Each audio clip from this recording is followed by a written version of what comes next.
Assalamualaikum warahmatullahi wabarakatuh. Saya Beta Yusiana Rosidin. Di sini saya akan memaparkan materi mengenai sistem peredaran darah. Mungkin sebelum saya menjelaskan tentang sistem peredaran darah ini akan timbul pertanyaan seperti darah itu apa atau mungkin sistem peredaran darah itu apa? Mari kita jelaskan tentang darah. Darah adalah cairan tubuh manusia dan hewan. Darah ini adalah sebuah cairan yang berwarna merah. Darah bertugas untuk mengangkut senyawa penting seperti nutrisi, oksigen, hormon, dan berbagai zat lainnya ke dan dari seluruh tubuh. Nah, darah ini memiliki beberapa komponen. Yang pertama yaitu plasma darah, dan yang kedua ada trombosit atau keping darah. Dan yang ketiga di sini ada leukosit atau sel darah putih, dan yang keempat ada eritrosit atau sel darah merah. Selanjutnya di sini kita akan bahas sistem peredaran darah itu apa? Sistem peredaran darah atau sistem kardiovaskuler adalah suatu sistem organ yang berfungsi untuk memindahkan zat ke dan dari sel. Sistem ini juga menolong stabilisasi suhu dan pH tubuh. Sistem peredaran darah terdiri dari jantung, pembuluh darah, dan sekitar 5 liter darah yang dibawa oleh pembuluh darah. Sistem peredaran darah manusia ini mempunyai 3 komponen utama yang saling berkaitan. Nah, 3 komponen ini mengatur jalannya pengangkutan dan penerimaan kembali darah ke dan dari seluruh tubuh. Nah, dan di sini ada beberapa komponen dalam peredaran darah manusia. Yang pertama di situ ada plasma darah. Plasma darah adalah cairan berwarna kuning, dapat teman-teman lihat pada gambarnya. Di sini plasma darah mengisi sekitar 55% dari volume darah pada tubuh kita. Tugas plasma darah adalah untuk mengangkut berbagai sel-sel darah untuk diedarkan ke seluruh tubuh. Dan yang kedua di sini ada leukosit. Di sini leukosit hanya mengisi sekitar 1% saja dalam tubuh kita.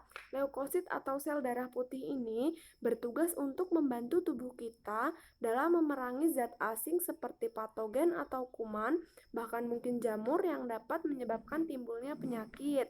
Karena sel darah putih ini memproduksi antibodi yang dapat membantu tubuh kita untuk memerangi zat asing tersebut. Dan yang ketiga ada trombosit atau keping darah.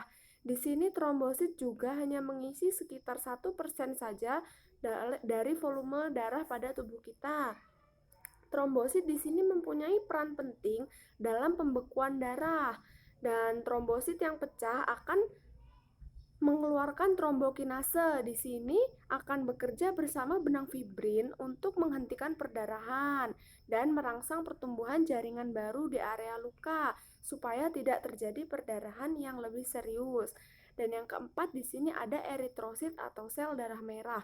Di sini eritrosit mengisi sekitar 45% dari volume darah pada tubuh kita. Eritrosit atau sel darah merah ini memiliki tugas untuk membawa oksigen dari paru-paru dan diedarkan ke seluruh tubuh, dan bertugas untuk mengangkut kembali CO2 atau karbon dioksida dari seluruh tubuh untuk dibawa ke paru-paru. Dan selanjutnya kita akan bahas komponen utama pada sistem peredaran darah manusia. Yang pertama ada jantung. Dapat teman-teman lihat gambarnya. Ya, di sini jantung adalah organ paling vital pada peredaran darah manusia. Di sini jantung memiliki fungsi untuk memompa dan mengedarkan darah ke seluruh tubuh. Letak jantung ini berada di antara paru-paru, lebih tepatnya di bagian belakang kiri tulang dada.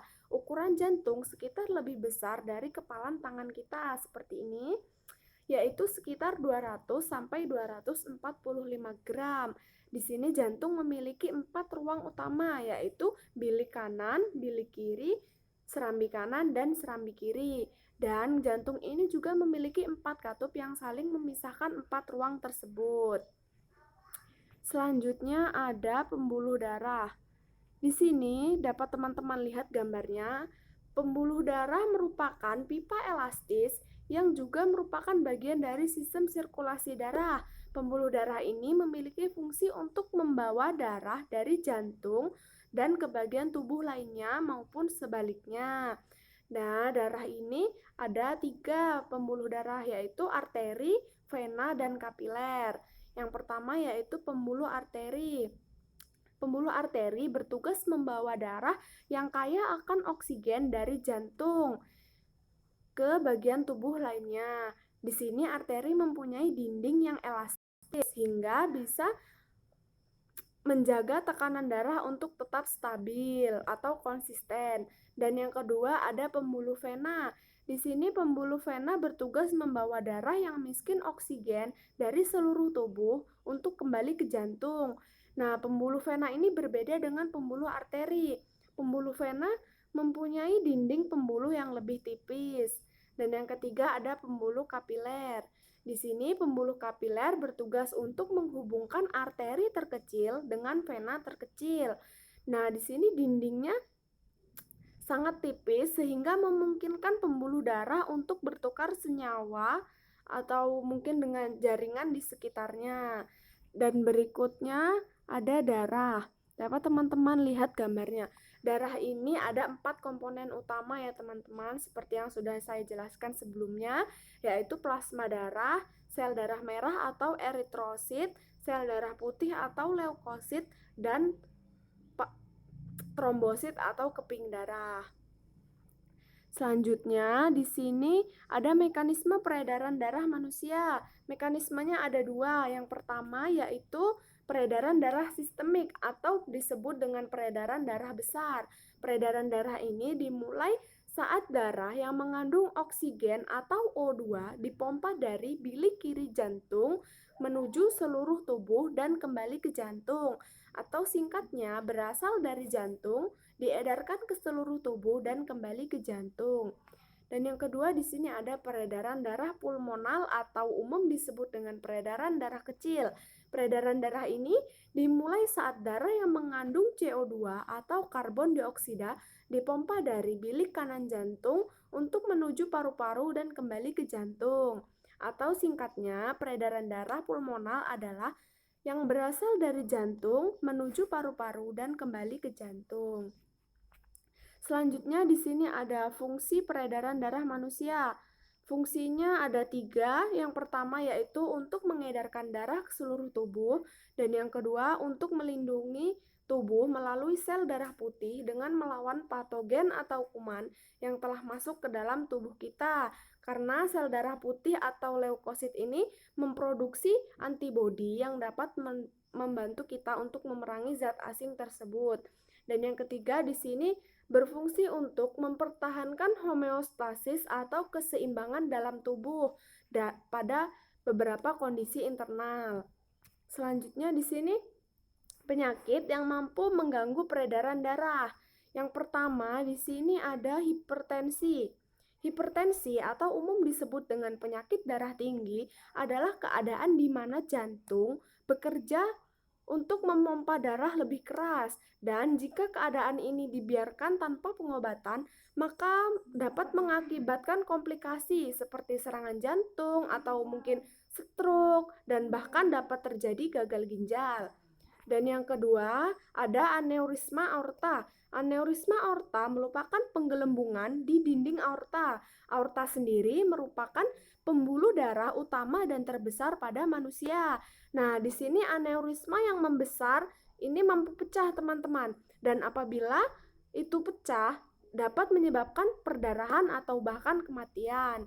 Dan yang ketiga di sini ada aterosklerosis. Aterosklerosis merupakan penyempitan atau pengerasan pembuluh darah karena adanya penumpukan lemak, kolesterol, dan lain-lain di dinding pembuluh arteri atau pembuluh nadi.